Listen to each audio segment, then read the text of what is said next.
Muy buenas noches, ¿cómo les va? Bienvenidos a Caníbales, el programa que todos los domingos conduce el querido Julián Guarino, que está en unos días de descanso, pero está todo el equipo. Ya la vi a la doctora Natalia Salvo, ya lo vi al doctor Ubeira, llega en cualquier momento Amado Vudú, ya está Liliana Hendel, ya está Peretti, ya está Úrsula Vargas, está todo el equipo para debatir, para pensar los problemas, quieren llamarlo, la falta de soluciones, la realidad que está viviendo la sociedad, el pueblo argentino. Un gobierno que cada vez está más acorralado y hay que empezar a darle respuestas a las preguntas de por qué está acorralado.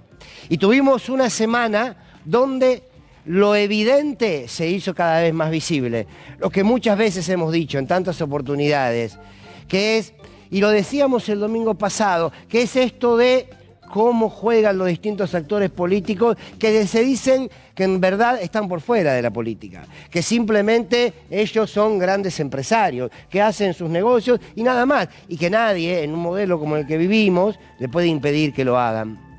Vivimos un momento en donde la Argentina está bajo un intento de golpe de debilitar a un gobierno que lo está llevando adelante el mercado. Solo el mercado, no, una parte de él, pero otros actores que juegan. Y que juegan de la misma manera que han jugado en muchos momentos de la historia. Pero debemos preguntarnos hoy, en el presente, quiénes son aquellos actores que están jugando para desestabilizar al gobierno. Terminemos con los eufemismos. No hagamos una lectura, se me ocurre proponerles, de los hechos como fotos aisladas. No son cuestiones que se dan de forma esporádica en un lado y no en el otro. Vamos a tratar de reconstruir, la película que hoy estamos viviendo. Una película que puede tener, si se quiere, como título una pregunta. Invito a que la vean y a que la leamos. ¿Cómo sabotear a un gobierno popular? Esto es lo que estamos viviendo, ¿eh? Muchos la contarán de otra manera, que la cuenten como quieran, pero esto es lo que estamos viviendo. Un sabotaje al gobierno popular. Claro. Hay varios de los actores y el más central de esta semana fue el dólar.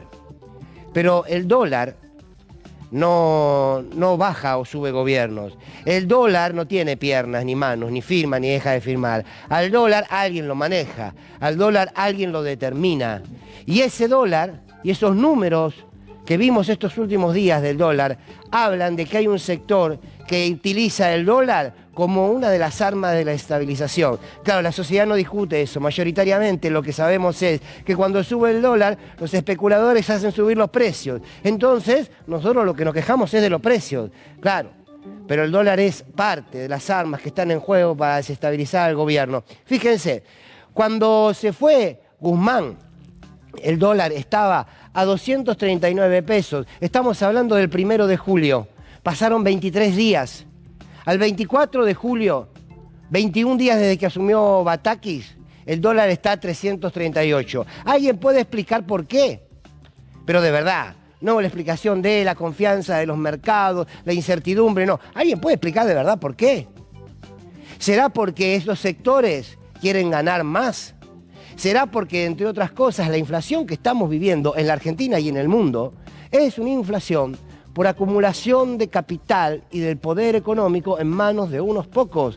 Esta es la inflación que estamos viviendo hoy. Y a través del dólar están buscando desestabilizar. No hay otra explicación.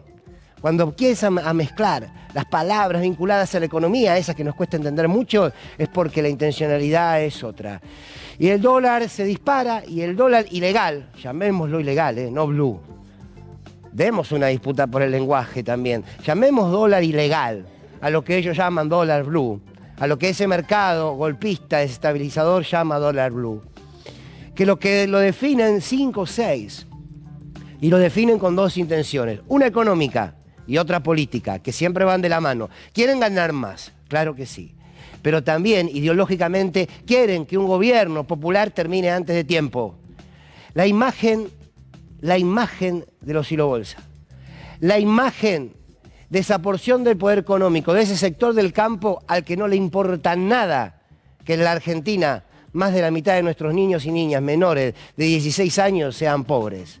Esa es la foto de los que no les importa nada que el 40% de nuestra población sea pobre, a los que no les importa absolutamente nada lo que le pueda suceder al pueblo argentino, porque se paran sobre la idea de la meritocracia, porque se paran sobre la idea de esto me lo gané, y bueno, yo soy un productor independiente, como si la tierra que trabajasen les hubiese caído del cielo, como si cuando tienen que ir a pedir tasas bajas, como cuando si tienen que ir a pedir préstamos para comprar un tractor, no se los da el Estado. Estos sectores, esas imágenes, mírenlas, son las armas de un golpe de mercado. Son los nuevos tanques. Cambiaron las metodologías, vieron, pero los objetivos no. Claro, pero no está solo esa porción del mercado. Tiene, como otro de sus brazos, ejecutores de este proceso de desestabilización, a un sector de la justicia, a la Corte Suprema de Justicia, por ejemplo. Una Corte Suprema de Justicia que tiene preparado la proscripción de Cristina Fernández de Kirchner en el caso de que quiera ser candidata. Cristina Fernández de Kirchner dice sí, entre otras cosas, ¿por qué? Porque dice, ya está firmado el fallo, ¿eh? Yo sé que me van a condenar. ¿Quieren escucharla? Ahí está la vicepresidenta hablando de lo que sin duda está convencida que va a pasar con la causa de vialidad que terminará llegando a un fallo condenatorio. La Corte de los Cuatro falló exactamente como anticiparon esos medios, rechazando todos y cada uno de los recursos y las medidas de prueba que habíamos solicitado. Se le sumó el prejuzgamiento explícito y descarado de los cuatro cortesanos como un aval anticipado para la condena, que tal como dije, el 1 de diciembre del 2019 ante el Tribunal Oral, ya la tienen escrita y creo, a esta altura, hasta firmada. Sí, la tienen escrita y la tienen firmada. Y ahí está. Y ahí está la Corte Suprema que va a hacer lo que sea necesario para de alguna manera poder mantener la estructura de poder tal cual está. Porque lo que estamos discutiendo es eso, ¿eh? Porque lo que estamos discutiendo es una estructura de poder económica que va de la mano de una estructura de poder judicial, y ahora vamos a ver que recorre otros caminos también, para sostener el statu quo. Y si hoy quieren que un gobierno popular no llegue a cumplir su mandato, un gobierno popular con avances y retrocesos, con aciertos o errores, pero elegido por la mayoría del pueblo, como quieren que no llegue a terminar su mandato, al mismo tiempo quieren que si existe otra posibilidad en el nombre de una mujer que sea candidata, a ver qué encontramos para pararla. Que se vayan antes, pero que tampoco esa salida de un camino inequívoco y que sea Cristina Kirchner. Por favor, hagamos algo. Ahora, yo me pregunto, y le pregunto a los senadores, y a los senadores del oficialismo, no de la oposición que le podemos pedir, a los senadores del oficialismo, ¿qué van a hacer con el proyecto de ley para ampliar la Corte? Porque algunos empezaron, no, nuestro proyecto, mi proyecto es mejor que el que está. Entonces, si no vamos con el mío, yo no lo voy a acompañar.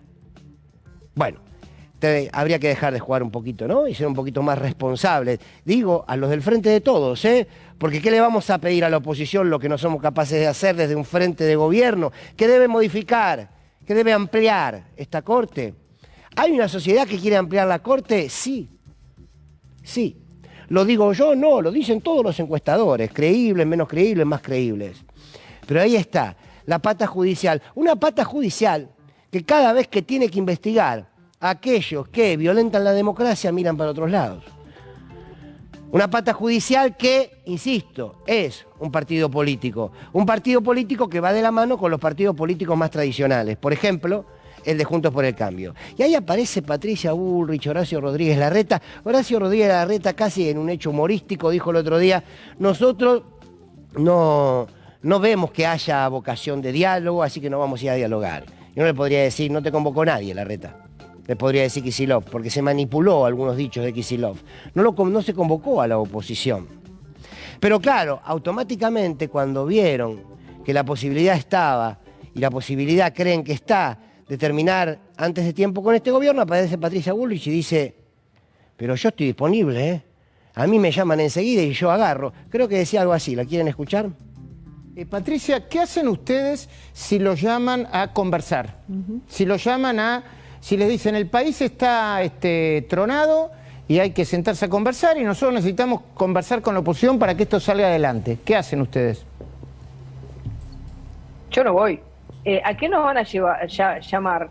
¿A que nos hundamos con ellos en el bote? No, yo prefiero que Juntos por el Cambio sea una reserva democrática para la Argentina. Si Patricia Bullrich es la reserva democrática de este país, Dios mío. Bien, ahí está. Había dicho en su momento que si la querían que si podía asumir, ella agarraba ahora. Y después fíjense el espíritu democrático, ¿no? ¿Cómo nos vamos a hundir en el bote? La gente, que vieron que les gusta mucho nombrar, la gente nada, no les importa nada. Eso es a lo que se llama clase política, ¿eh? Vieron que cuando se quiere denostar la política se habla de una clase y uno humildemente dice no.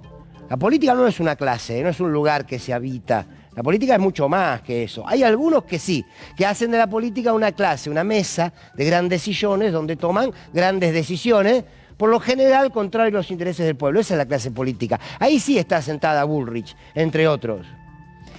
Y van de la mano, son panelistas, grandes panelistas, de otros que son cadetes del, por ejemplo, el dueño del canal La Nación Más, que es Mauricio Macri. Entonces Bullrich es casi la panelista de un Luis Majul que hace un ratito estábamos a punto de empezar el programa y decía, ¿termina este gobierno o no termina?, se preguntaba. ¿Por qué? Porque lo que hay que construir desde los medios es la sensación de que esto se está terminando. Y aquí hay un rol central de cada uno de nosotros y nosotras en términos sociales, más allá del posicionamiento ideológico de cualquiera. Están construyendo un clima social determinado para entender que se está en un proceso muy finito, que culmina con la ida anticipada de un gobierno. Juntemos todo. ¿Me quieren sumar lo de Independiente? También. Como clima social. ¿Me quieren sumar a un hombre insultando en la puerta del Instituto Patria, amenazando de muerte a la vicepresidenta, y cuando termina de amenazarla va y le choca la mano a un policía? Claro, porque el clima que hay que crear es que vale todo, se puede todo. Y después va un grupito de zombies, a mí me gusta decirles con todo respeto, que son como zombies políticos, ¿no? Que un medio le dice 2 o 3 cosas y sale, va a una marcha y pone una guillotina. Porque hay que construir el clima social. Y se te dispara el dólar, y se dispara solo el dólar, porque no tiene responsables, no hay nombres y apellidos. Y todo eso es simultáneo. Entonces digo, veamos esto otra vez, si me permiten. Todas estas fotos, el peor error que podemos cometer es leerlas por separado. Son todas juntas, y son todas al mismo tiempo, y todas tienen que ver con todo. Es como un pulpo, y cada uno de sus tentáculos. Claro, y aquí aparece también, y déjenme nombrarlos, porque a veces aparece esto de cómo te pegás tiros en los pies. Porque parte de esta crisis, como la llaman algunos sectores, permítanme decirles que humildemente creo que cuando en una crisis, o a lo que llamamos crisis, hay unos pocos que se están enriqueciendo, más que crisis es una estafa. Pero es para discutir. Todo esto que se está dando de forma simultánea tiene un objetivo. Y el objetivo está no solamente con terminar con un gobierno, sino con debilitar la democracia. Quiero proponerles, preguntarnos si después de lo que costó tanto reconstruir y defender y recuperar la democracia, esta puede estar sometida a manos de unos pocos que, por ejemplo, no exportando y dándole dólares a este Estado que los necesita, pueden desestabilizar un gobierno. ¿De verdad que tanto esfuerzo de tantos años para que 6 hombres o mujeres determinen nuestro destino? Parece que sí. La pregunta que siguen, estoy convencido que es, ¿y frente a esto qué? Porque alguien espera algo de la sociedad rural. Por más que canten color esperanza, no sé, alguien espera algo de la sociedad rural, hay que repasar la historia. ¿De qué lado del mostrador se puso cada vez que había que defender los derechos del pueblo? ¿Se espera algo de una oposición que fue capaz de estafar a la Argentina con un endeudamiento histórico? ¿Se espera algo de esta Corte Suprema? Todos imputados por distintas causas, 2 de ellos puestos a dedo. ¿Se espera algo de esa porción de la sociedad que tiene un sentimiento casi de odio a los sectores más populares? No. Entonces, quizás debiéramos pensar que hay que no dejar de observar y de pensar en lo que hace cada uno de ellos, pero preguntarnos cuál es la respuesta a todo esto. ¿Qué se va a hacer ante todo esto? Porque las palabras son gratis, los hechos tienen costos. Bueno, es tiempo de hechos. ¿Qué se va a hacer con todo esto? ¿Se va a invitar a un café para seguir dialogando? Bueno, el presidente, Alberto Fernández, dijo qué se va a hacer con todo esto. Y lo que les pido a todos es que entendamos lo que nos está pasando.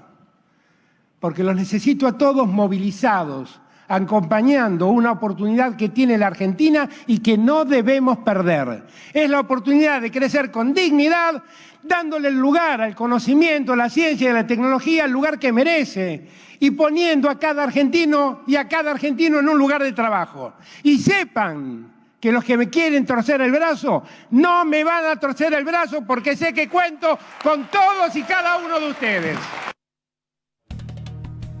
Dos puntos centrales que al menos me parece importante destacar de lo dicho por el presidente.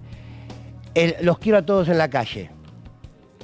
Bien, si a la dirigencia política, si la dirigencia de los organismos sociales, si la dirigencia de los movimientos políticos, de los partidos políticos, de la sociedad organizada no tiene problemas auditivos, ahí hay una línea.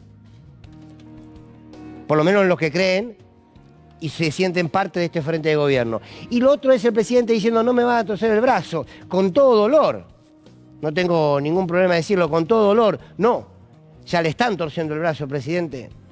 Porque cuando se va a los supermercados y se ve cómo aumentan los precios cada semana, ya están torciendo el brazo. Ya están torciendo el brazo si el pan va a estar a 400 pesos. Ya están torciendo el brazo cuando el Estado no puso todavía sobre la mesa los instrumentos legales para decirle a 5 personas de la sociedad rural que tienen que exportar lo que tienen guardado porque están esperando una devaluación. La respuesta tiene que ser inmediata porque el brazo ya está torcido, porque la balanza está inclinada a favor de los más poderosos. Sí, claro, por el gobierno, por responsabilidad y culpa del gobierno de Mauricio Macri, por lo que dejó la pandemia y también porque a lo mejor se demoraron decisiones. Bueno, para que no terminen doblándole el brazo, todo eso tiene que interactuar. No quiero aburrirlos más, porque quiero escuchar a mis compañeros y a mis colegas, hombres y mujeres que aquí están precisamente para poder ampliar esta discusión y este análisis, para encontrar una síntesis colectiva. Muy buenas noches a todos y a todo este momento así como medio de desfile me parece extraño para mí. ¿Cómo andan? ¿Bien? Bueno, muy bien. ¿Qué semana? Hola Liliana Hender, hola Úrsula, hola doctora Natalia Sabio. Hola, ¿cómo le va? Estoy aquí debutando como usted, doctor Osveira, ¿cómo va? Bien, muy bien. ¿Cómo vieron esta semana? ¿Cómo la han vivido? ¿Quién quiere empezar? ¿Lili? Como un tembladeral, vos decís. Y sí, ¿no? A mí hay algo que me preocupa mucho y siguiendo con tu editorial, Fer, felicitaciones por tu gira con el libro, entre paréntesis, que tiene que ver con el sistema judicial. En Salta hay Miranda Ruiz, está imputada por haber hecho un aborto. Este es un tema absolutamente legal. Entonces, hay algo que me preocupa de lo que vos planteabas y de este episodio que parece aislado, que es mostrarle a la gente que todo tiene que ver y que este sistema judicial es el mismo sistema judicial que va a hacer todo lo posible para proscribir, para hacer que Cristina no pueda competir, para que no se pueda presentar, y es el mismo sistema que atenta contra los derechos de las mujeres, que detiene a personas, por ejemplo en este caso a Miranda, de quien se está pidiendo el sobreseimiento, ya no está detenida, que separa, que descuida de los niños y niñas abusados, que no atiende a las madres protectoras. Este es el mismo sistema judicial. ¿Cómo hacemos para que la gente se dé cuenta que esta corte y este sistema judicial tiene que ver con nuestra vida cotidiana, con la comida, con la mesa y con la cama de nuestra cotidianeidad? Úrsula. ¿Cómo estás? Muy bien. Yo lo pensaba el otro día inversamente, ¿no? Digo, es una realidad la inflación y es una realidad que muchísimos argentinos y argentinas la están pasando muy mal. Con este fenómeno además de gente, de personas que pueden tener un trabajo en blanco e incluso estar debajo de la línea de pobreza. Pero también me puse el otro día a pensar por qué estaba tan virulenta, tan rabiosa, ¿no?, la derecha. Y la verdad que hay que decirlo, aunque está mal distribuido, el país está creciendo. Esto no pasaba, por ejemplo, con Mauricio Macri, donde había una estanflación. Así que quería hacer como esa división. Y el país está creciendo y yo creo que la derecha está muy virulenta porque entiende que si sale adelante este gobierno, realmente no va a volver más. Se le va a hacer muy complicado si las cosas funcionan. Y entonces salen los saldos ricos, ¿no? Yo el otro día decía, cuando la derecha, justo, ¿no?, que hay coincidencia, que la derecha está chillando y aparecen los saldos ricos, ¿no?, rememorando. Eso por una parte. Y después me parece que también por otra parte, y esto desde el lado del gobierno, cuando salen a decir que el dólar blue en realidad es un mercado muy chiquito, que no mueve nada, que comparado, que es verdad, yo de economía mucho no entiendo, también coincido que hay que empezar a decirle dólar ilegal y a las retenciones decirle derechos de exportación, porque están usando las tierras de todos los argentinos y argentinas, nuestras rutas y todos nuestros recursos. Que es el dólar en nuestro país es una cuestión psicológica. Digo, hasta aquella persona que no puede comprar ni un dólar, cuando ve el dólar subir, se desespera, va de la mano, es cultural. Entonces me parece que si no, eso no importa, me parece que se le está ahí escapando la tortuga, y sí creo que hay que tomar medidas. Me parece que ya esto del diálogo, y te lo están diciendo constantemente, no hay posibilidad alguna. Ya marcaron además su agenda y qué es lo que ellos pretenden, lo dicen durante las 24 horas del día, que se vaya el gobierno. Y la pregunta también es ¿para qué? Porque acaban de ser gobierno ellos y la chocaron toda, y que no haya un dólar en el Banco Central es porque se la fugaron toda. Entonces, ¿qué van a venir a hacer? Y bueno, lo único que se me ocurre es más represión y no el reservorio democrático como se autopercibe Patricia Bullrich, sino todo lo contrario, ¿no? Natalia. ¿Cómo estás? ¿Cómo andan? Buenas noches. Bueno, yo para seguir un poco en la línea de articular, en la preponderancia que tiene este Poder Judicial, como reaseguro, lo decimos siempre, como reaseguro y como poder elegido por el poder real para poder cogobernar, ¿no? Coayudar o ayudar a lo que no se logra con consensos políticos. Advertir que se está y se profundiza la transferencia de ingresos de los sectores asalariados o los sectores más vulnerables a los grupos concentrados a través de los precios. Claro. Y a su vez la extranjerización de la economía con la profundización del carácter bimonetario, esto que decía Úrsula de el dólar ilegal, ¿no? Es quien puede ahorrar. El otro día estaba hablando con unos amigos y unas amigas en un asado y comentaban ejemplos de la estructura cultural, no sé, vendedores, un carnicero, un carpintero que compraba dólares, y cómo lo puede hacer a través del dólar ilegal. ¿Y por qué lo hace? Porque obviamente el precio está perdiendo peso, ¿no? El peso está perdiendo.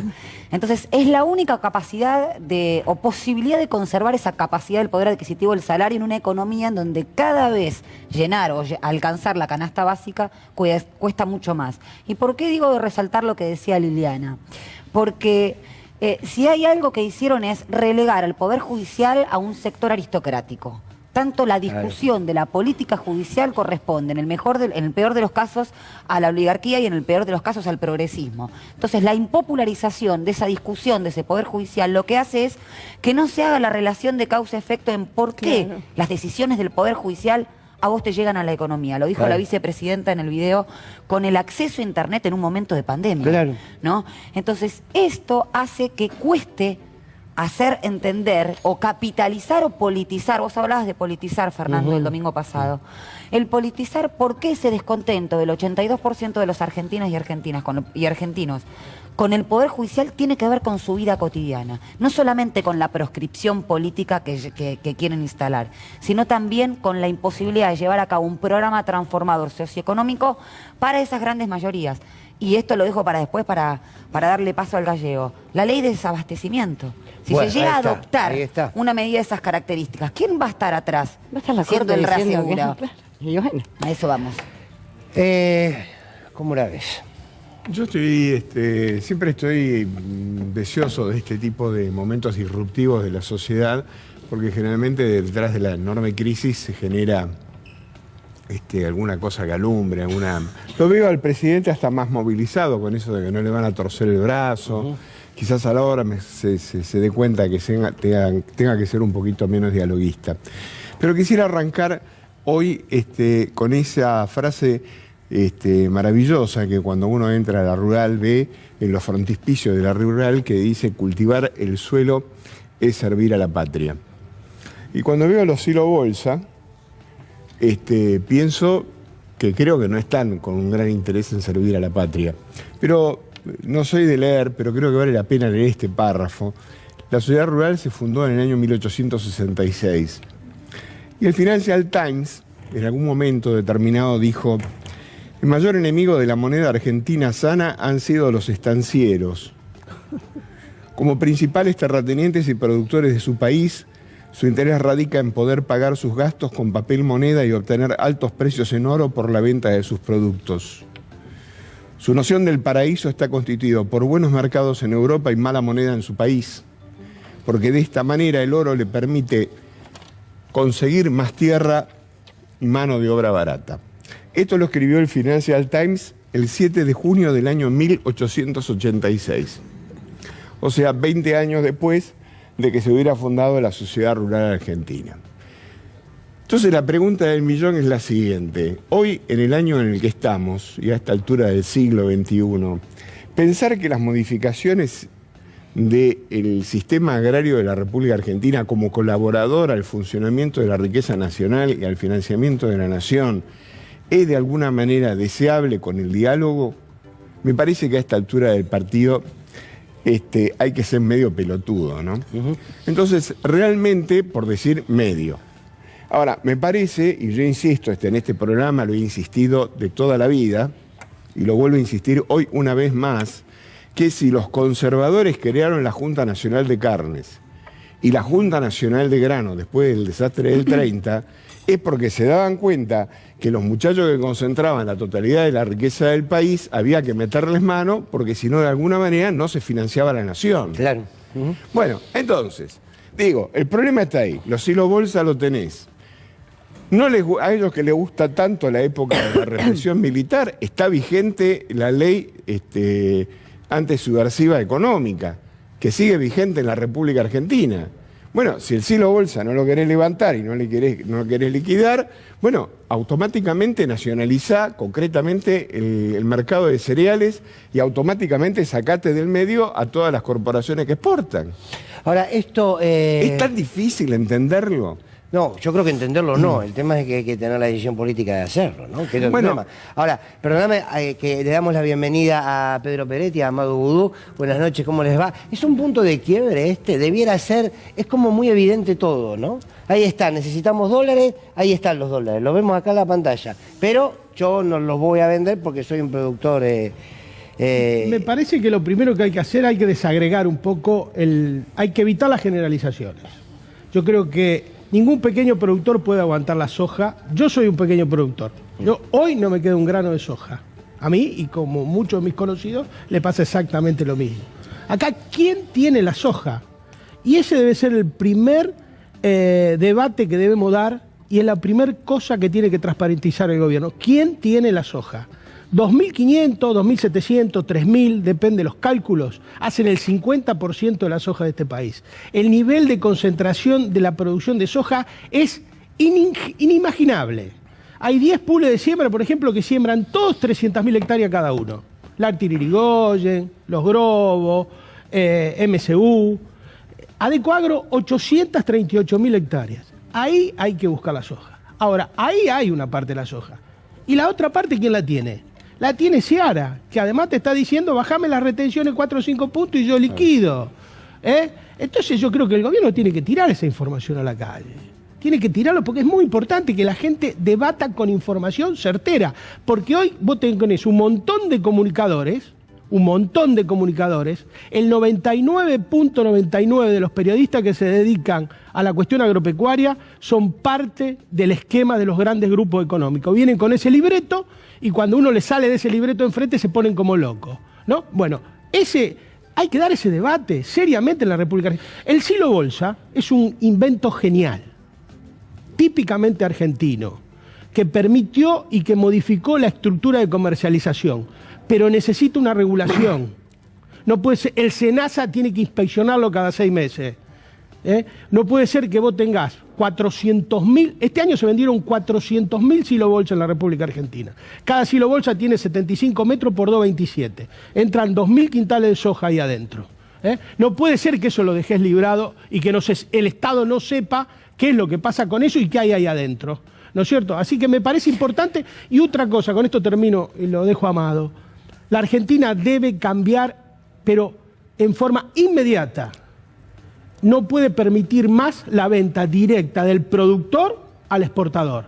Todo debe pasar por cooperativas y acopio, por intermedio. Esa le da una posición dominante increíble. En Estados Unidos no se puede hacer. Vos podés tener un frigorífico y un filó, pero no podés faenar carne de tu filó en tu frigorífico. Tenés que salir al mercado a comprar. Y si vos sos un productor del medio oeste norteamericano, tenés un 20% de descuento si le vendés a una cooperativa o un acopio local. Y no se la vendés a las transnacionales. Es Estados Unidos, no Chávez.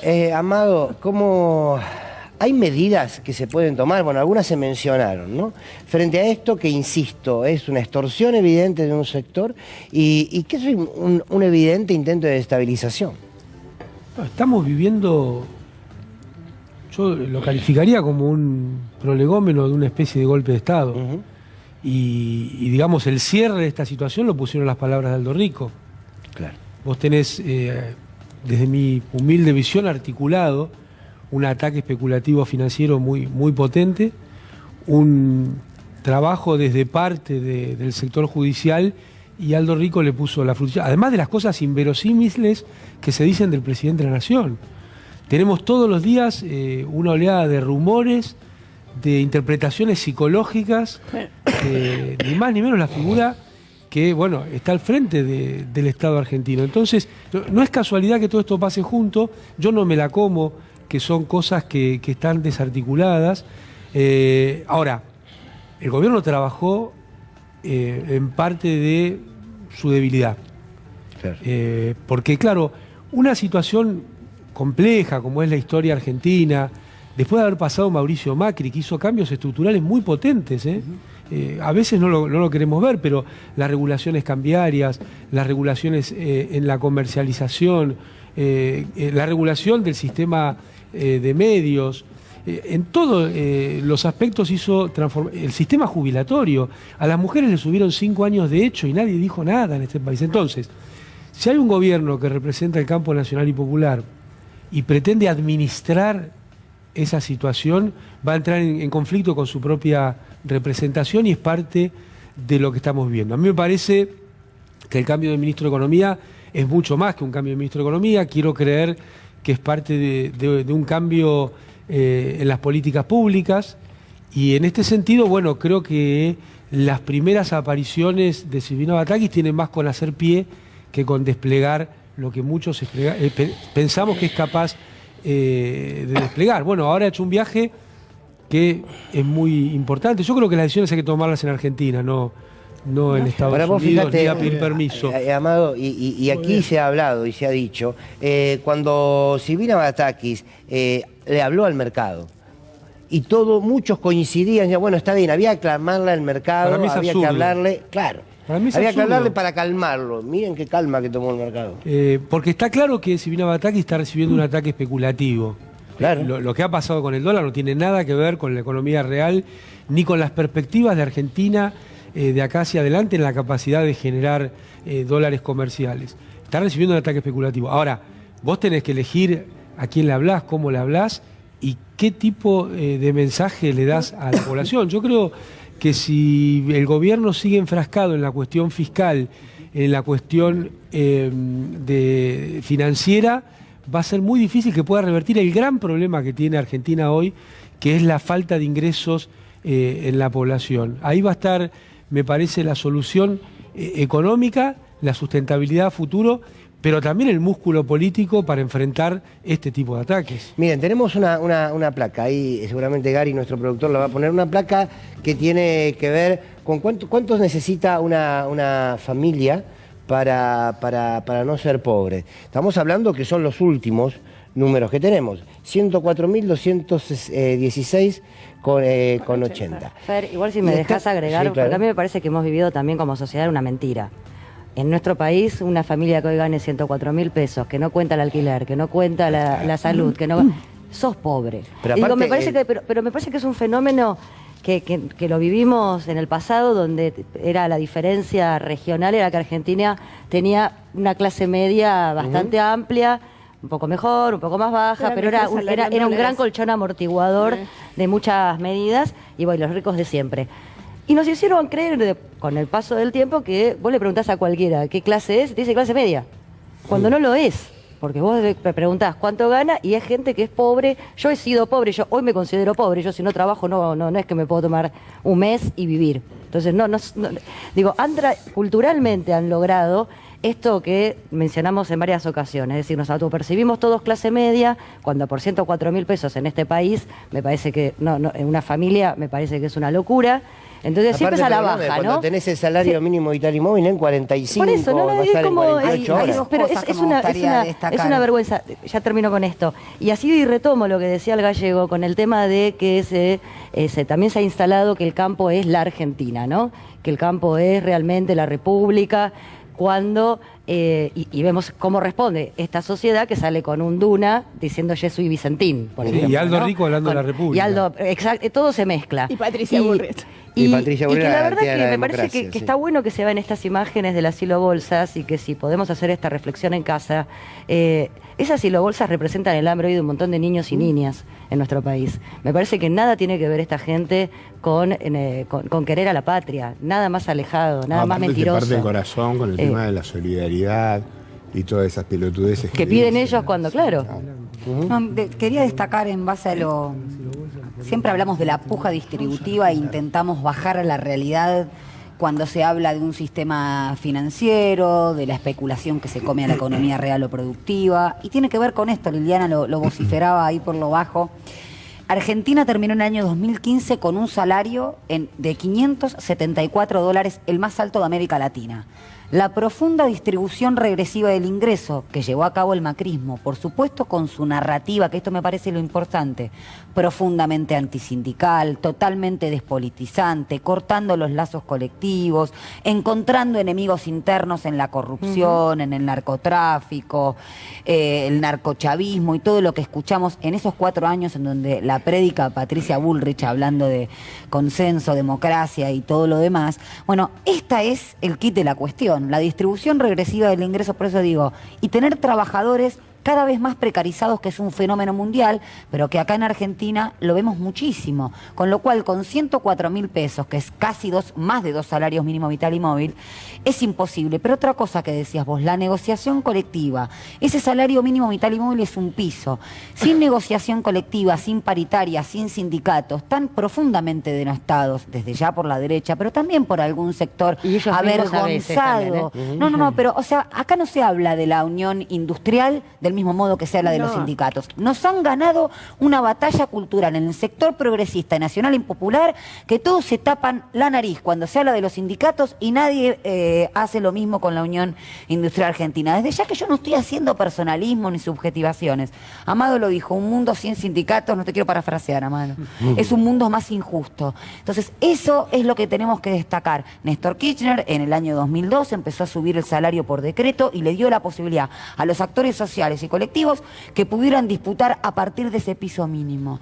Y yo estuve en el congreso de la UOM, el primer congreso de mujeres sindicalistas, que se celebró muchísimo, y digo, los feminismos que tanto destaca Liliana, el sindicalismo es con el feminismo adentro, porque también la mujer es doblemente precarizada. En la democracia es con el feminismo adentro, porque si no, reitero, es una ficción. Si Comodoro Pi sigue siendo lo que es hoy, la democracia es una ficción. Y es como estaba diciendo Úrsula, una hipocresía que hablemos de un determinado valor. Amado debe conocer bien esto. Se jubilaron 150.000 mujeres por tareas de cuidado y esta semana se cumplió 1 año del reconocimiento del decreto 475. ¿Qué decía Hernán Lombardi en la televisión? Lugar donde se construye en sentido. Pero es profundamente injusto. La que no aportó, en realidad, es profundamente injusto con el que se rompió el alma y aportó. obviamente desconoce de una manera no inocente, primero, que el que no aportó estando en un trabajo es porque no aportaron quienes lo contrataron. Claro. Y segundo, que las mujeres hacemos mayoritariamente una tarea de cuidado que no recibe ningún salario. Por lo tanto, tal como decía Natalia, la mujer está profundamente Es precarizada. curioso, ¿no?, que el capitalismo le asigna precio a todos, menos al trabajo más importante no para el productivo. sostenimiento Claro, maternar, de la cuidar, humanidad. Vos alimentar. fíjate, cuando se hizo la moratoria provisional original, en el año 2006, el 80% de los 3 millones de personas que se jubilaron fueron mujeres. Esto te da una medida de la injusticia que había, que aún hoy está vigente, pero la injusticia que hay en el tema de cómo se remunera a las mujeres. Nosotros nos decían burlonamente que era la jubilación de amas de casa, y nosotros inflábamos el pecho, porque Claro. sí, realmente es la jubilación para las amas de casa y el reconocimiento que se ha hecho. Por eso es importante que ahora el presidente haya sacado por decreto, junto con Fernanda Raberta, estaba en esa foto, poner en marcha la moratoria, mientras el Congreso decide qué va a hacer. Es muy importante esta medida y tiene mucho que ver con lo distributivo. Bien, si les parece, escuchemos a Hugo Yasky, que habló precisamente de lo que significó ampliar esta moratoria y la posibilidad de que muchos y muchas se jubilen. Es un hecho muy positivo, que demuestra que se puede usar la lapicera a favor del pueblo, que demuestra que no todos los decretos de necesidad y urgencia, como los que firmaba Macri, son para joder al pueblo. Creo que es una medida positiva que viene a, digamos, a saldar una injusticia, es decir, la gente que no aportó trabajando, por ejemplo, mujeres en tareas de casas particulares, no eligió no aportar, es víctima de una situación. Y nosotros no podemos permanecer insensibles ante la existencia de millones de personas que hoy estarían a la intemperie absoluta. Bien, aquí me parece que se dispara, que estuvo recorriendo la voz de cada uno de ustedes esta idea que en el fondo aquí hay un problema que es cultural. A mí me da la impresión que muchas veces no se toman medidas por miedo a lo que algún medio diga o lo que presuponemos que la sociedad va a interpretar, ¿no? Vos lo explicabas con el tema de los sindicatos y de la UIA, lo explicamos. Tenemos leyes para ponerle un límite a estos especuladores, sí están, pero quizás mejor no usarlas. Me parece que termina existiendo esta lógica, ¿no? Sí, dejamos que las cosas sucedan dentro del orden establecido. Sí, de todas maneras me parece que hay una decisión de no gobernar. Ah, bueno, bastante... Sí, porque las cosas son claras. Tibio el comentario, sí. Sí, pero es que... Por eso te decía que hablemos parece claro, que administrar y no gobernar. Si no, acá nos sentamos a hablar cosas maravillosas de que resulta que los medios, que ellos son los que tienen los fierros y son los malos. Déjame terminar esto porque es importante para mí. Que ellos son los que tienen Bueno, nosotros tenemos la calle. Pero no la usamos. Y no la usamos. Sí la usamos. Nosotros tuvimos... Sí la usamos. El día 26 hay una marcha muy importante. Hay una marcha muy importante, pero hace 3 años y largo que gobierna Fernández, y en temas que son decisivos para el país, resulta que no decimos ni hacemos nada.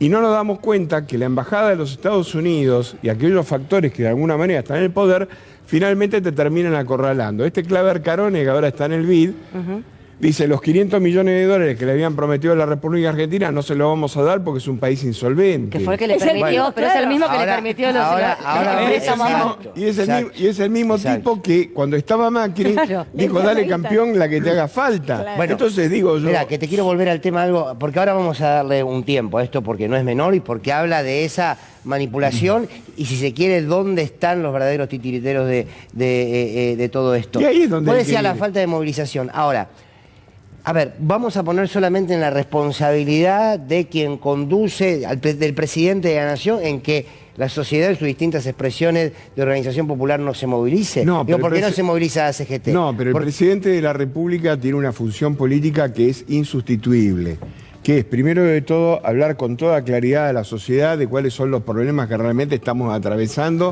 como si fuéramos chicos de 5 años. Cuando fue lo del Fondo Monetario Internacional, fue un asunto que se cocinó entre gallos y medianoche. O sea, la sociedad no se enteró concretamente de cuál era el pufo y del tamaño del problema que vamos a tener de cara a 100 años. Esto no lo sabe la gente. Entonces, ahora tenemos el tema de los precios. Lo primero que me enseñaron a mí en la facultad, soy abogado, no economista, pero teníamos materia de economía, es que lo primero que define la economía es el precio. O sea, si vos no sabés cuál es el valor de algo, no podés intercambiar absolutamente nada, aunque sea por trueque.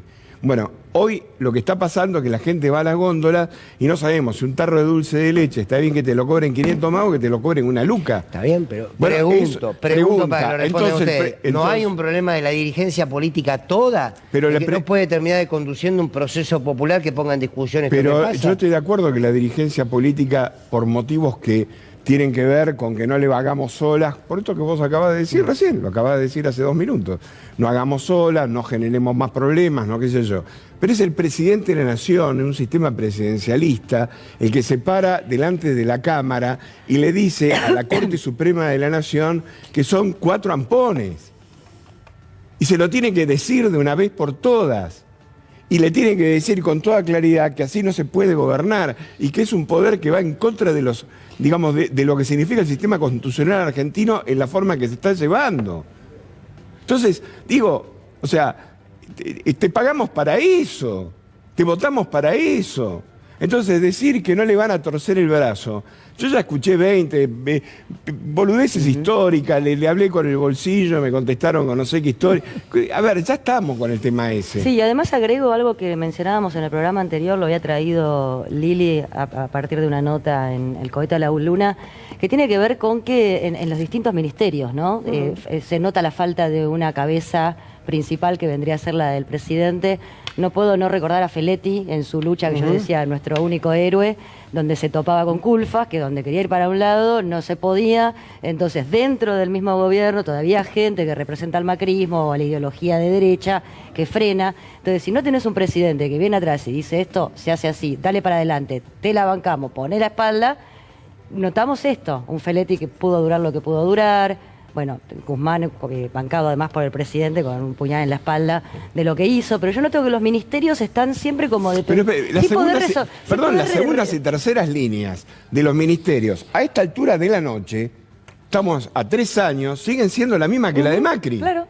Y vos querés resolver problemas administrativos y resulta que te dicen la línea no funciona. Bien, Pedro, vos decías sí, ahí está pensada una movilización, porque yo insisto con esto, ¿se puede poner responsabilidades en el presidente? Sí, claro, se puede poner todas. Ahora, insisto, yo me pregunto por qué hay un proceso de despolitización que me parece que abarca a muchos, no solo es lo que pueda decir o no el presidente. Sí, el 26 hay convocado una marcha muy importante en contra de los formadores de precios, en contra del golpe de Estado, que convoca la CTA, que se ha unido el Grupo Producción y Trabajo, que está Yasky, que está la Corriente Federal de los Trabajadores. Hay un documento reclamándole al gobierno una serie de medidas que profundicen esta política que estamos desarrollando nosotros, y creo que es muy importante que todo el mundo esté ahí, que sea una marcha multitudinaria, y es una más de la que tiene que venir antes, la del 17 de la CGT, y yo creo que ahí hay un proceso muy interesante de movilización, porque el problema del debate político es adentro del frente de todo en cuanto a los intereses nacionales y populares se refiere,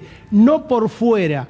No es poniéndose fuera del frente de todo y tirando piedras de afuera, sino desde adentro y movilizando con un sentido claro. No hace falta violencia, no hace falta sangre, hace falta mucho talento, mucha inteligencia, mucha movilización y mucha gestión a partir de ahora para que nosotros podamos desarrollar también el proceso. Adelante, compañera. Y también es una cosa, lo que decía Pedro, muchas veces destacamos esto de la importancia de discutir en sector oficialismo porque sabemos específicamente y claramente dónde está el enemigo.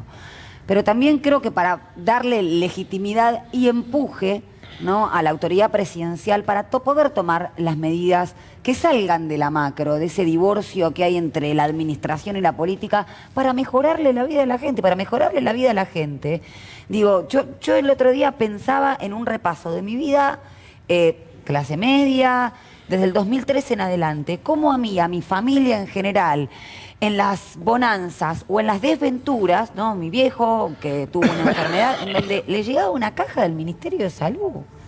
Entonces, ¿cómo vos le mejorás la vida a la gente a través del poder adquisitivo del salario? Y hoy en día es necesariamente tocando esos intereses corporativos. No puede ser que 1 kilo de papa o 2 kilos de papa salga 250 pesos. Yo te agregaría que Eso es un siempre... factor que digo, propicia también o ayuda a la desazón, a la zozobra y a la despolitización. Y también ayudó mucho Guzmán. Martín Guzmán, su renuncia, su gestión y todo lo demás, realmente una actitud ha ayudado mucho a este clima golpista, ha sido casi decisivo. Sí. Está muy en silencio Guzmán, entre paréntesis. Mejor. No sabemos no, pero es llamativo, porque en general una podría decir en cualquier momento. Cuando le tuvo va que pegar a la aparecer. vicepresidenta no estuvo en silencio. Sí, me parece. Esperá cuando venga otro gobierno. Esperemos que no venga otro gobierno. No, estoy hablando después del 2000. En cualquier momento no aparece en tele. Lo vas a ver en otro lado. Como panelista de economía. Quiero sumar algo para que veamos, perdóname Lili, ¿habías terminado? No, sí. Que recién planteó el gallego, porque me parece que esto desnuda. Es la misma persona que le dio los 45, que gestionó para que Mauricio Macri se lleve los 45.000 millones de dólares. Miren, ahí lo informaba, ahí lo tenemos en página 12. Es un país insolvente. Esto lo dijo Claver Carone, que dijo, bueno, miren que no sé si vamos a entregar los 500 millones de dólares del BID que ya estaban acordados. Presidente del BID, además, rarísimo, porque en realidad siempre por costumbre eran miembros de América Latina o del Caribe. Claro. Y a este puesto por trampa a dedo también ahí, ¿no? Ahora Trump, digo, que la persona que te generó este préstamo, que sabían que no se lo podían dar a la Argentina, es la que ahora te dice, ay, bueno, soy insolvente, yo no tengo nada que ver. Los países no son insolventes. Por definición, un país no puede ser insolvente. Segundo, Argentina demuestra con toda claridad que hacia adelante tiene una balanza comercial que de ninguna manera podía asociarse a una eventual insolvencia. Tercero, ese país que este hombre dice que es insolvente, no era insolvente cuando le dio 44.000 millones de dólares.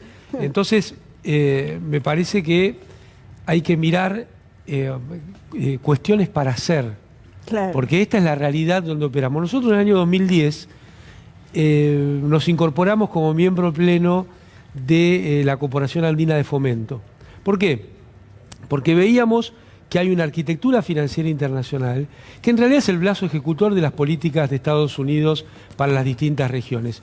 Para América tiene que ver con la Organización de Estados Americanos, tiene que ver con el Banco Interamericano de Desarrollo, que prestaba mucha plata para las reformas estructurales, entre comillas, de los 90, que implicaban tirar gente por la ventana de los estados, y no prestaba tanta plata para obras de infraestructura, mucho menos para obras de infraestructura entre los países miembros. Así que la incorporación plena en el año 2010 a la Corporación Andina de Fomento, en parte fue una herramienta de la Argentina para tratar de evitar estos caminos, ¿no? Pero acá vemos con claridad que no podemos ir a buscar soluciones donde no están.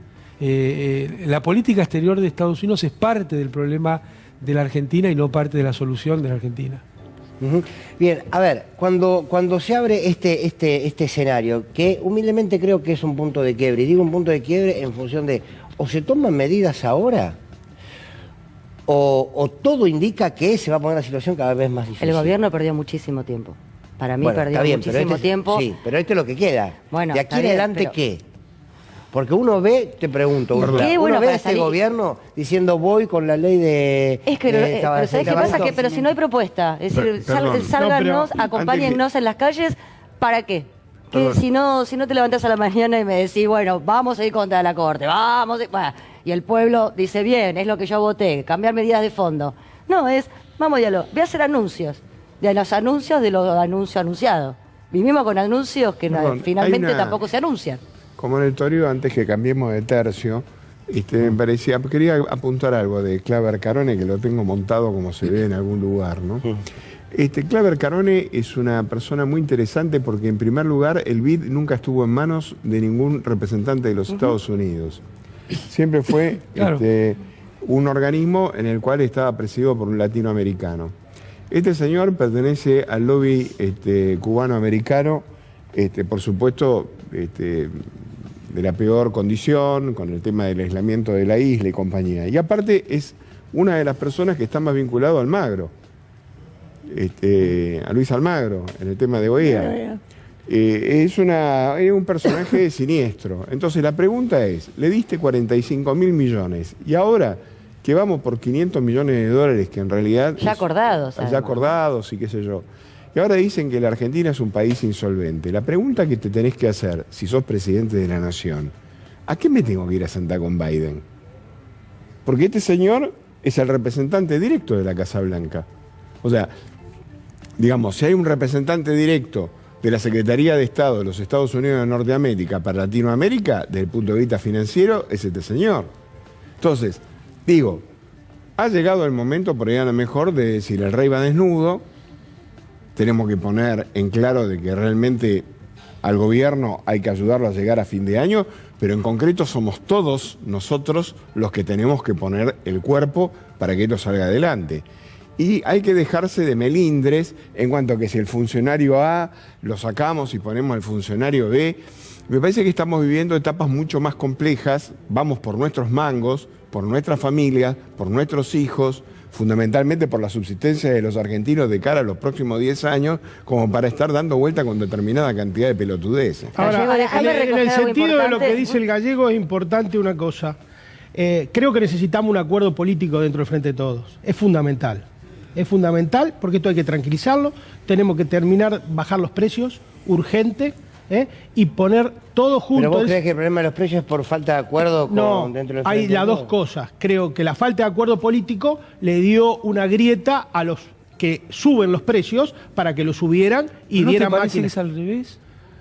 No. Claro. Digo, porque si no parece que le estamos poniendo la culpa en el sector más dinámico del Frente de Todos. Digo, ahora que está como está la situación política ahora, nosotros necesitamos urgente un acuerdo. Que tranquilice esto, que tome las medidas que tenga que tomar. La explicación de que los problemas de precios... el problema del precio porque es el argumento de Guzmán. Pero ¿cuál sería un acuerdo? ¿Con quién acordamos? ¿Quiénes acordamos? No, tiene que acordar el Frente. Massa, Cristina y Alberto. Bueno, acá hay que tranquilizar eso, hay que ponerlo eso en prueba, hay que garantizar el proceso interno. Sinceramente creo que la forma de que haya más, si querés vos, acuerdo o tranquilidad, creo que fue la palabra que usaste, es que haya medidas que tengan resultado. Bueno, obviamente, por eso te digo, gestión, movilización, pero tiene que haber un acuerdo atrás en torno a las medidas. El problema es cómo no hay otra salida, muchachos. En ese sentido, busquémosle la vuelta. Hay algo que me parece que todavía no se resolvió dentro del gobierno, que es cómo pasabas de la unidad electoral, porque fue una unidad electoral, a la unidad política. Que eso decía, bien, estos son 3 o 4 o 5 medidas estructurales que nos unen políticamente más allá de lo que pasó en las elecciones. Bueno, la falta un programa. Al día de hoy. La falta un programa. Falta un programa. Bueno, eso es así. Ahora, listo, el pragmatismo te diría, te quedan 20 minutos de partido. Pero ojo con la palabra pragmatismo también, ¿no? Porque podés ser pragmático para cualquier cosa. Sí, claro. La introducción de la palabra pragmatismo en la política, yo creo que ahí tenemos que ser cuidadosos, porque a veces en nombre del pragmatismo lo que se quiere esconder es tomar medidas de derecha o tomar medidas pro-establishment. Y eso no necesariamente es lo pragmático. Está Cristina, está garantizado que eso no va a suceder. Yo en eso tengo fe en la conducción de... Yo creo que el último obstáculo, y por eso hay tanta tirria, y por eso hay tanta bronca, y por eso la última cuota del golpe en cuota va a ser la condena de Cristina, o el procesamiento de Cristina. Yo creo que esa es la última cuota del golpe en cuota, y que eso también tenemos que enfrentar, y por eso también es tan importante el acuerdo político y la movilización.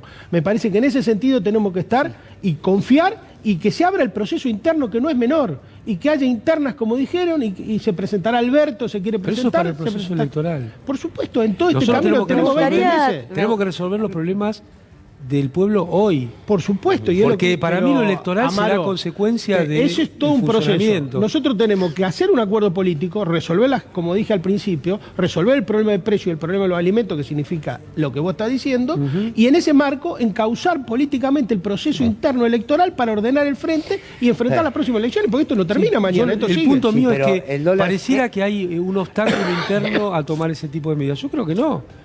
Porque si no es poner, te repito, el foco en donde no está.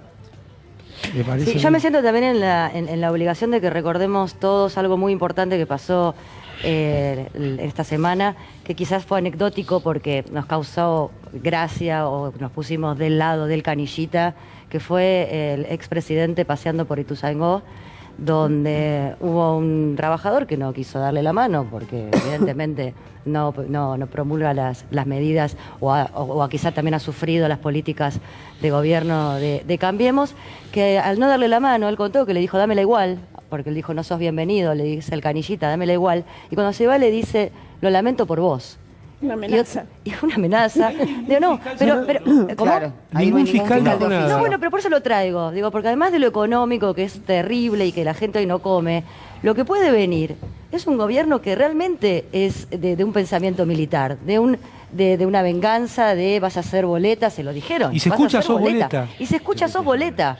Ese es el gobierno Nadie de dijo Mauricio nada. Macri y de todos los referentes de Juntos por el Cambio. Entonces, además de lo económico, que es crucial porque todos necesitamos llevar el pan a nuestras casas, también hay un tema que no se nos puede escapar en el debate, que tiene que ver con la violencia que tiene la derecha y que tienen los referentes de Juntos por el Cambio, que además, y sin ir más lejos, y Nati no me va a dejar mentir, hoy en la justicia todavía siguen los nombres de los que estaban en el proceso militar. Ahora, perdón, déjame sumarte Y algo Úrsula, por ejemplo, en tu línea. firmando habeas Úrsula, corpus para que no buscaran a exacto. desaparecidos. El otro día la persona que insultaba a la vicepresidenta en la puerta del Instituto Patria, que Era ahora el saludado senador por el Parrilli policía. presentó una denuncia, los abogados del Instituto Patria, saludó a un policía.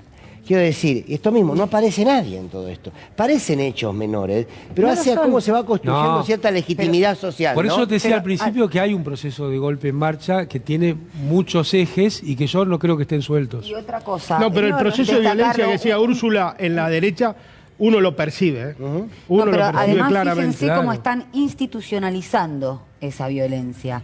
Después del video de Cristina Fernández de Kirchner hablando en relación a las dos cortes, ¿no? Poniendo la corte pues, con posterioridad a la renuncia de los cortesanos de la mayoría automática y la corte macrista, el Colegio Público de Abogados, cuyo presidente es Gil Lavedra, felicitado por Macri, del mismo modo que fuera felicitada la consejera de la Torre, también ex integrante de la AFIP, perdón, y todos muy avesados en la cuestión de perseguir o armar causas. Bueno, también salió a decir que eso era un embate o una afrenta al Poder Judicial, o sea, lo que hacen es institucionalizar esa violencia con todas sus terminales. Antes fue el Colegio de Montevideo en la anterior dictadura militar. También algo más para destacar en lo que decía Úrsula, que Larreta se reunió con los mismos jueces penales y Mauricio Macri a través de su diario operándolo y diciendo Larreta se junta, ¿no? Es decir, hay algo que no hay duda. La derecha tiene anclaje en el Poder Judicial para proscribir, disciplinar, como esto que decía Úrsula, y también para omitir, porque esos fiscales no hablan para Vos proteger fíjate a al Cristina pueblo. que hicieron una denuncia penal Un datito muy por las importante. reuniones. Sí. Un datito Claro. muy importante. Que no eran verdad. Pero es un dato también muy importante, porque Casanelo. ellos son los violentos, claramente, y sin embargo, todo el tiempo dicen que los violentos somos del otro Nosotros, lado, ¿no? claro. Después del corte del Canillita, Hernán Lombardi tuiteó en su Twitter que lamentaba mucho el gesto de violencia del Canillita. Canillita nada más no No, le la dio la violencia mano. fue decirle- Digo, pero son muy astutos en eso. Sí, sos Porque boleta. permanentemente Sos le boleta. señalan a nosotros como... Es que el tema es que no damos como sociedad, como pueblo, no se termina dando la batalla cultural Y que bueno, significa es que- entender que en este país el delito depende de quien lo cometa, la violencia es violencia, depende de quien la ejerza, Te que la sumo víctima una es que- víctima, depende de sí, quien sea y la te sumo víctima, una muy y todo es importante. así. ¿Quién construye eso? Básicamente, algunos medios de Sí. comunicación. Ahora, déjame Y sumar parte del algo, sistema judicial. pero claro, con los fallos y con la... Ahora, Y otra cosa muy sumemos- importante, que es Dale. cortita, y la verdad que la padecemos hace mucho tiempo y me parece que es muy importante pensarla. Y sobre todo viendo estas bolsas, estas silobolsas y la casi pornográfica riqueza de un pedacito muy chiquitito de nuestra población, que tiene que ver con esto de agarrar la plata, de agarrar la pala, ¿no? El que no tiene, el que le va mal, no es porque no puede, sino porque no quiere, porque Quisiera que saber son quién todos juntó esas negros. silobolsas, Sí, sí, pero ¿no? y cuál es Ese el es el tema. ¿Quién lo hizo? Si la pala la ¿y qué- agarraron ellos. ¿Y qué es el pobre para ellos? Y hay una situación que hace la derecha, ¿no? La derecha le gusta al pobre ese que no reclama, que va a trabajar 14 horas levantando limones por 100 pesos y en negro. negro, al que no lucha, al que no...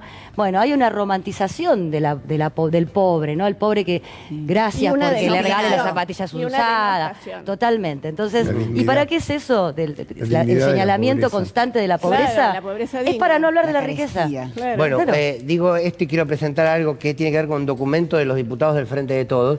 Me hiciste acordar, Gallego, a partir de lo que decía Úrsula, aquella nota del diario Clarín en pleno gobierno de Macri, donde decía, se titulaba La dignidad de los que comen en la basura. Sí.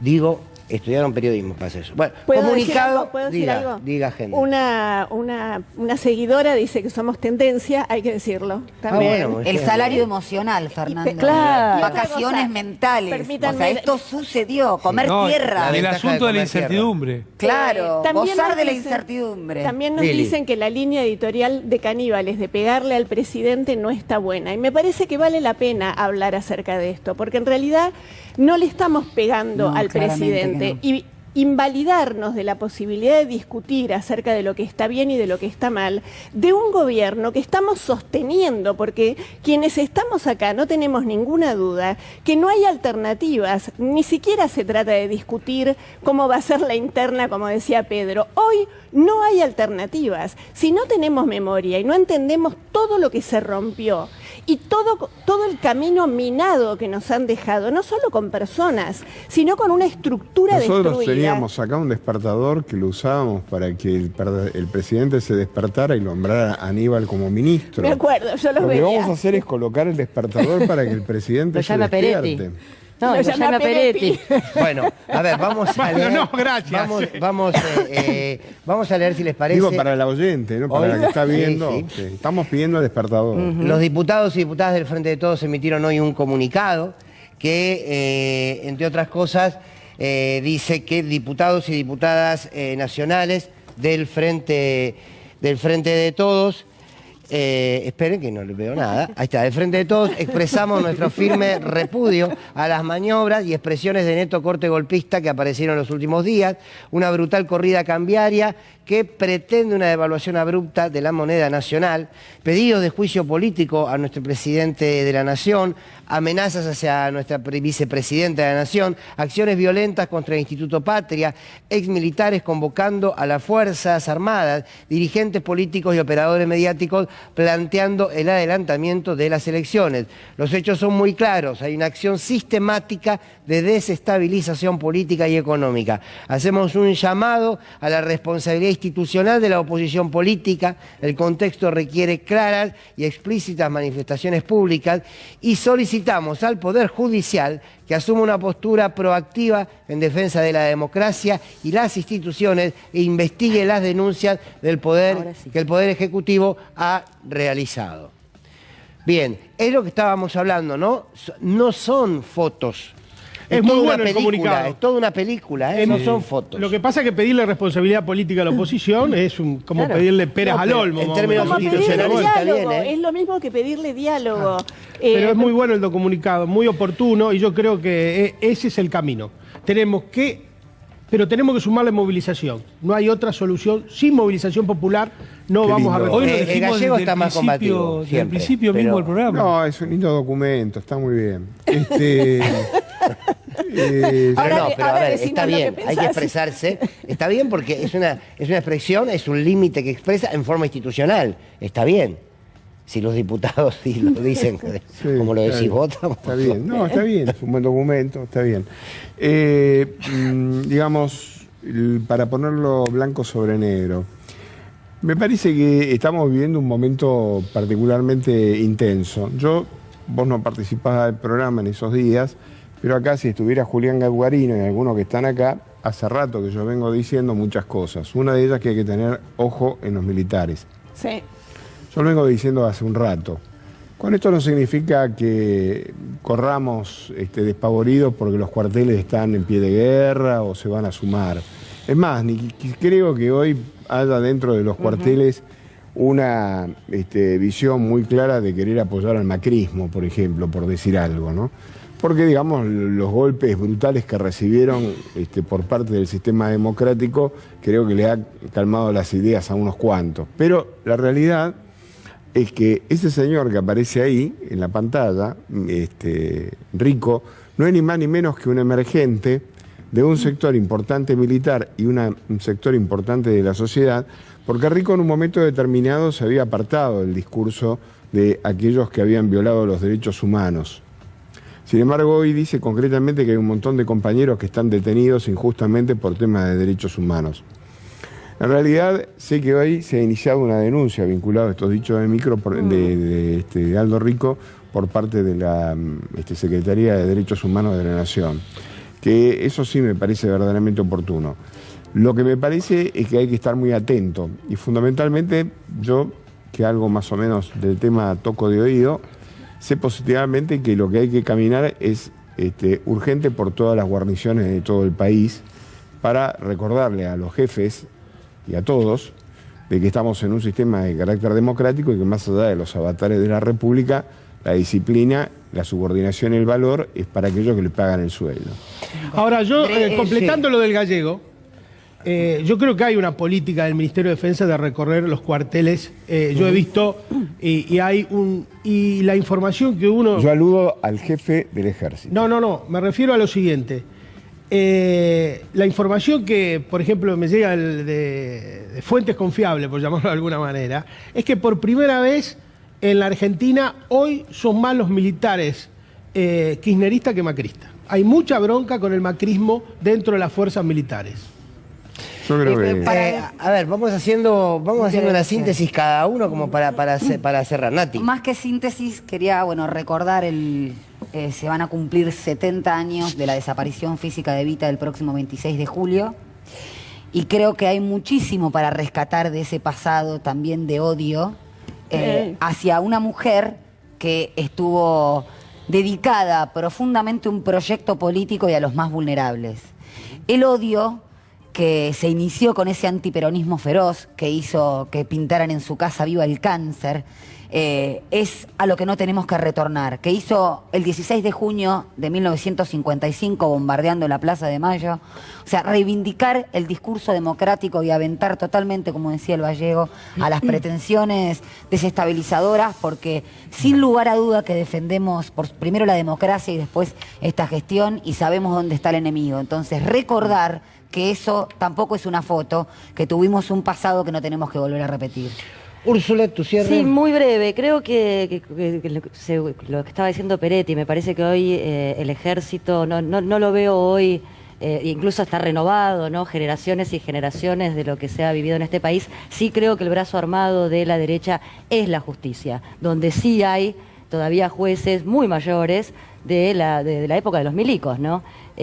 Con lo cual me parece que hoy no necesita la derecha a las armas físicas, teniendo el poder que tiene el partido que forma parte de Cambiemos en la Justicia, y me parece, y realmente que no puede haber una democracia sin la pata del poder judicial que sea lo más probo posible, y no lo tenemos, y constantemente estamos, ¿no?, asistiendo a sus decisiones totalmente nefastas que en menos de 15 días sobreseyeron a 4 causas, le sacaron a Macri. Bueno, son rapidísimos, cuando tienen ganas son rápidos. Ya tenemos que cerrar. 2 palabritas, Amado, Gallego, Lili. Es muy importante el viaje de la ministra Batakis a Estados Unidos, pero las soluciones van a venir de las medidas que se tomen en la República Argentina, desde la República Argentina. Esperemos que ya Silvina, con un panorama más claro de este desastre que dejó Guzmán, después del desastre que dejó Macri, pueda avanzar en un programa que tenga que ver con la mejora en la distribución del ingreso, condición sine qua non para una Argentina para 47 millones. Todos a la marcha el 26, ese es mi cierre. Todos a la marcha el 26. Todos a los homenajes de Eva y la reivindicación de la revolución de las viejas, que esta semana se armó un tole-tole enorme, porque parece que las viejas quieren tener orgasmo, y la sociedad pacata, mojigata, moralista, se niega terminantemente. Muy bueno, Lili. Gallego. 20 segundos. Los 20 segundos no, es que yo creo que discrepo con mi amigo Peretti, creo que esto de que... No, eso me tira abajo, de doctor. que el ejército argentino está bajo las efluvios del kirchnerismo es una cosa que solamente se puede decir bajo los efectos de sustancias estupefacientes. Pero en cualquier caso, es un delirio que me gustaría que ocurra. Bueno, muy bien. Bueno, vamos a una tanda muy cortita y hacemos la última reflexión aquí en Caníbal. Agradecerles que hayan estado como cada domingo acompañándonos del otro lado y una última reflexión. La política tiene que ser un lugar de incomodidad para todos, sobre todo para aquellos que representan y que defienden los intereses del campo nacional y popular, de los sectores más humildes. Es un lugar de incomodidad. Nuestra historia ha demostrado que cualquier presidente o presidenta que asumieron el Ejecutivo, con esa porción pequeña de poder que significa, porque es pequeña, pero que ha defendido los intereses del pueblo, ha sido muy incómodo. No la ha pasado bien. Ni Perón, ni Alfonsín, ni Néstor Kirchner, ni Cristina Fernández de Kirchner, se quieren ir a Brasil, ni Lula, a Bolivia, ni Evo Morales, ni Rafael Correa. Cada vez que se representaron los intereses de la mayoría de los sectores más populares, se la ha pasado mal. ¿Por qué se la pasa mal? Porque el poder dominante, que es aquel que precisamente se regula con aquellos que más tienen, pero que son unas pequeñas minorías, son las que tienen un poder para asfixiar a ese gobierno popular. Esto es lo que hoy estamos viviendo. Por tanto, todo el proceso que comienza, o en todo caso que se reedita al día de hoy, tiene que ver con un lugar de incomodidad para todos y para todas en la Argentina, porque la derecha, sintetizada en ese poder económico, judicial y político, está jugando fuerte y está dispuesto a todo. Está dispuesto a todo. Y este es el momento en donde hay que poner en valor la democracia. Y el mejor instrumento para poner en valor la democracia es que cada uno represente lo que deba representar. Por tanto, el gobierno está en un momento muy particular. ¿Por qué? Porque esos sectores del poder quieren terminar con este gobierno y con toda posibilidad de que sea elegido algún otro integrante del Frente de Todos. De esto se sale con hechos, de esto se sale con política. Y lo decíamos el domingo pasado y lo vuelvo a traer, porque me parece que es central abrir la discusión política a partir de hechos, a partir de medidas. Lo que llamamos la derecha, ese poder concentrado, no tiene ningún problema en desnudar su monstruosidad. Los escuchamos, los vemos, es monstruoso que unos pocos decidan no exportar lo que tienen acumulado, amarrocado, mientras un país donde hay una enorme porción de él tiene hambre, lo está necesitando. Es monstruosa esa imagen de los silobolsas. Es monstruosa escuchar a cierto sector de la oposición regodearse en este lodo de miserables y de especuladores, sabiendo que eso les sirve políticamente. Esa también es un rostro de la monstruosidad. Como es el rostro de la monstruosidad de un sector del periodismo, casi celebrando que empezó este proceso y que hay que ir por el gobierno de Alberto Fernández.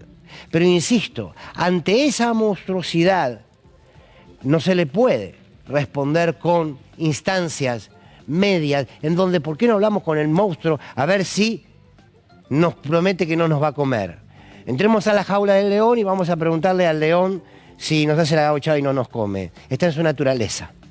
Está en su naturaleza. La naturaleza de quienes conducen los intereses del campo nacional y popular es enfrentar a esto, con la democracia en la mano, con la ley en la mano, pero enfrentarlo. Si no, ya sabemos cómo termina esta historia. Gracias por acompañarnos. Los dejo ahora con uno de mis programas favoritos, que es Fútbol Permitido, y ahí está el querido Pablo Ladaga, que me prometió la daga. Me dijo, hoy hablo de Argentino Juniors, que está puntero. La única manera en la que pueden hablar. Todos los que van a pasar ahora desfilando, que los veo uno a uno, me prometieron. Hoy hablamos de Argentino Juniors porque está primero, más allá de que Tigre ganó, pero bueno.